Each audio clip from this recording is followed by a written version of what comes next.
നമുക്ക് ഇന്ന് പൂരേടി കാണാൻ പോയാലോ? അപ്പം ഇതാണ് ഞങ്ങളുടെ പൂരാടി. ഉത്സവം കഴിഞ്ഞിട്ട് പിറ്റേ ദിവസം കൊടിയിറക്കത്തിന് മുമ്പ് ഉണ്ടാകുന്ന കലാപരിപാടി കേട്ടോ.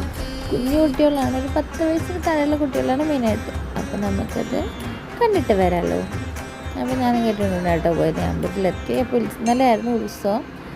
പിന്നെ പുരയുടെയും അത് കഴിയുമ്പോഴത്തേനും കൊടിയിറക്കലും കേട്ടോ. ഇത് അതിനുള്ള സെറ്റപ്പൊക്കെ സെറ്റാക്കി വെച്ചേക്കുവാണ്.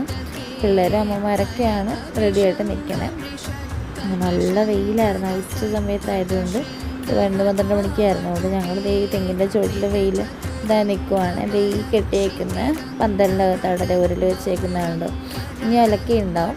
കരിക്കൊക്കെ ഒഴിക്കുന്നുണ്ട്, മഞ്ഞൾ ഇടുന്നുണ്ട്, പൂങ്കൊലയുടെ ഇതിട്ട് കൊടുക്കുന്നുണ്ട്. എന്നിട്ട് വെളിച്ചപ്പാടും തിരുമേനി മറുപടി ആട്ടോ ഓടിക്കുന്നത്. അതാണ് പരിപാടി. ഈ പിള്ളേർ ഇത് നടത്തേണ്ട കുട്ടികളെല്ലാവരും മഞ്ഞൾ ആയിട്ട് ചെന്നിട്ട് ഇതിലിടിച്ച് അവർ കുഞ്ഞുങ്ങളാവുമല്ലോ. അപ്പോൾ ഇവർ കയ്യിലെടുത്ത് വെച്ചിട്ട് ജസ്റ്റ് ഉരുളി പിടിച്ച് ഇടിപ്പിക്കുക കേട്ടോ ചെയ്യുന്നത്. ഇതൊക്കെ കാണുമ്പോൾ കുഞ്ഞിലേ ചെയ്ത ഓർമ്മ എനിക്കുണ്ട് കേട്ടോ. കുഞ്ഞിലേ നമ്മളും ഇതൊക്കെ ചെയ്തിട്ടുണ്ട്. അപ്പോൾ മാമന്മാരും അച്ഛന്മാരൊക്കെ എടുത്ത് വെച്ചിട്ടാണ് നമ്മൾ ഇരിക്കുന്നത് കേട്ടോ. അങ്ങനെ നല്ല രസമായിട്ടത്. ഓരോരുത്തർ കുഞ്ഞു പിള്ളേർ ഇരിക്കാൻ തുടങ്ങിയിട്ടുണ്ട്.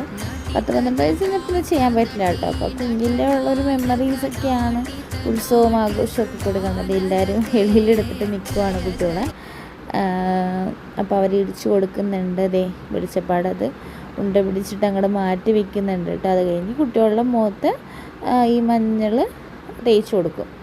അങ്ങനെയാണ് ഇതിൻ്റെ പിന്നിലെന്താ ഐതിഹ്യമാണെന്നൊന്നും എനിക്കറിയത്തില്ല. കണ്ട അപ്പൂമ്മമാരും അപ്പൂപ്പന്മാരൊക്കെ വെയിറ്റ് ചെയ്യുകയാണ് അവരുടെ ടേൺ കിട്ടാൻ വേണ്ടിയിട്ട്. ഇത് കഴിയുമ്പോൾ ചിലപ്പോൾ പേടിച്ചിട്ട് ഓരോരുത്തർ കരച്ചിൽ തുടങ്ങും കേട്ടോ. അത് വേറെ കാര്യം. ഇടിയും ബഹളമാണ്. കഴിയണവർ മാറുന്നുണ്ട്. അങ്ങനെയൊക്കെയായിരുന്നു കേട്ടോ കലാപരിപാടി. അപ്പം നമ്മുടെ ഫ്രണ്ട്സിൻ്റെയൊക്കെ പിള്ളേരുണ്ടായിരുന്നു. അങ്ങനെ അത് കഴിഞ്ഞിട്ട് ഇത് അങ്ങനത്തെ ഒരു കുരുപ്പാണ് ചെയ്തുകൊണ്ടിരിക്കണേ. കുറേ എണ്ണം സൈഡിൽ കൂടി കരഞ്ഞിട്ടൊക്കെ പോകുന്നുണ്ടായിരുന്നു കേട്ടോ. ഇതാണ് ഞങ്ങളുടെ അല്ലു ബേബി. അങ്ങനെ ഇതൊക്കെ കഴിഞ്ഞു. പിന്നെ വെള്ളം മുഖത്ത് പിന്നെ നമ്മൾ ഒന്നിനും വെയിറ്റ് ചെയ്യില്ല. നേരെ ഫുഡ് കഴിക്കാൻ വേണ്ടിയിട്ട് 2 പായസമൊക്കെ ഉണ്ട്, സാമ്പാറും മോരും എല്ലാം ഉണ്ട്.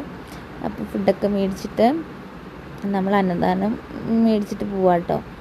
അപ്പോൾ ഫ്രണ്ട്സ് എല്ലാവരും ആയിട്ട് പിന്നെ നിരത്തിരുന്ന് കഴിക്കുക.